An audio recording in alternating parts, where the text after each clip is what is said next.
Hello, Jordan. This is Sean. How are you? Hi, Sean. How's it going? Not bad, thanks. Thanks for making time for us again. Yeah, my pleasure.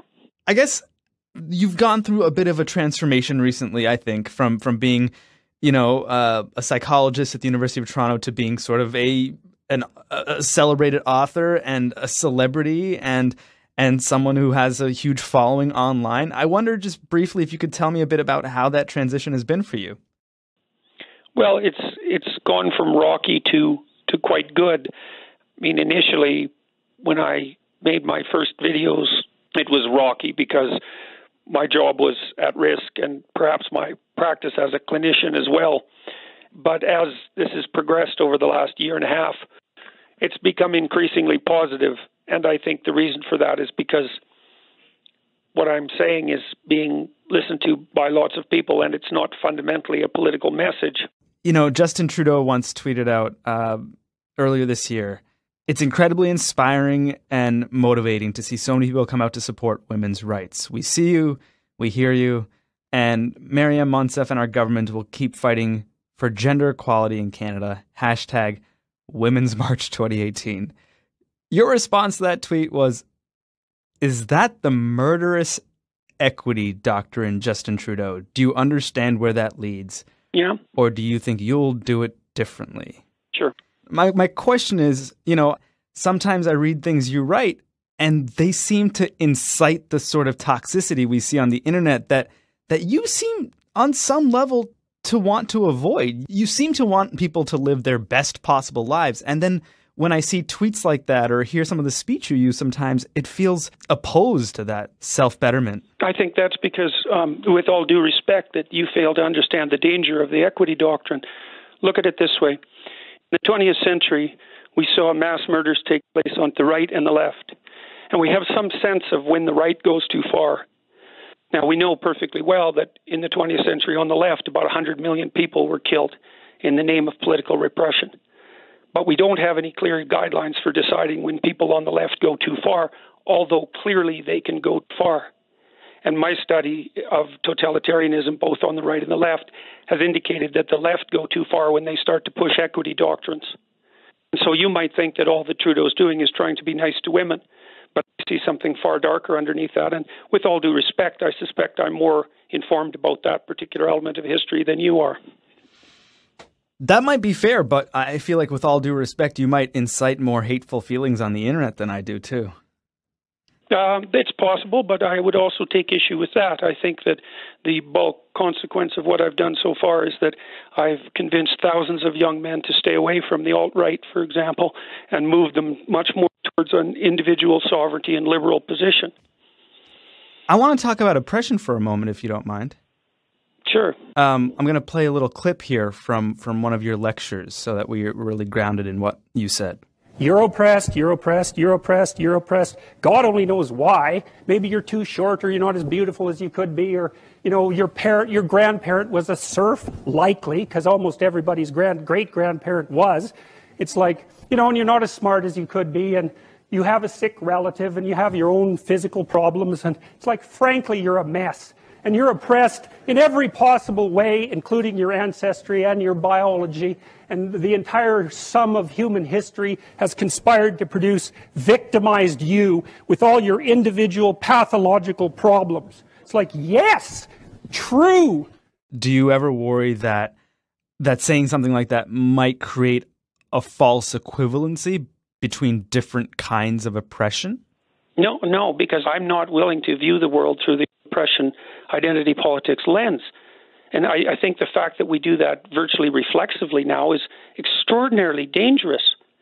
And even if there are ethnic differences in historical oppression on some timescales, which is undoubtedly true, that doesn't mean that we divide people into tribes now and we assign blame for those historical inequities. All it'll do is tribalize us, and you can see that happening like mad in the West and in Europe right now. It's very dangerous. I grew up in Toronto, and I'm just speaking from the perspective of someone who experienced, sort of systemic racial prejudice everywhere I went. That's my framework. I don't know if it's neo-Marxism or postmodernism or if it's just my reality. I mean, there's arbitrary obstacles standing in people's way. Some of those have to do with gender, some of them have to do with race and prejudice and bias and all that. But the landscape around us with regards to those things is improving very rapidly. It's much better than it has been in the past. And I still think that the proper way to construe the situation is to look to yourself as an individual. Don't you think that that worldview doesn't necessarily apply to every situation? I mean, you're saying we're doing better, but, you know, New York's doing better than Alabama. Toronto's doing better than Wisconsin. There's just any number of experiences there that you're not really considering. Yeah, but Alabama is doing a lot better than Alabama was 30 years ago. The fact that there are still places where prejudice is a problem is self-evident. People are tribal by nature, but we don't contend with it by turning to an identity politics view of the world. It's not going to help, and I see Trudeau doing that all the time. To return to your initial question, I don't think he has any idea what sort of fire he's playing with. When I see that tweet from Justin Trudeau, I see a guy who's saying, like, hey, it's great to see all these women out in solidarity supporting equal rights for women. And he wasn't supporting equal rights. He was supporting equality of outcome. And he was the same person who formulated his cabinet. It was one of his first acts as leader to ensure that his cabinet was 50% women and 50% men, despite the fact that only 25% of the elected people were women. He selected his cabinet on the basis of their genitalia. That's not an appropriate use of discriminative power.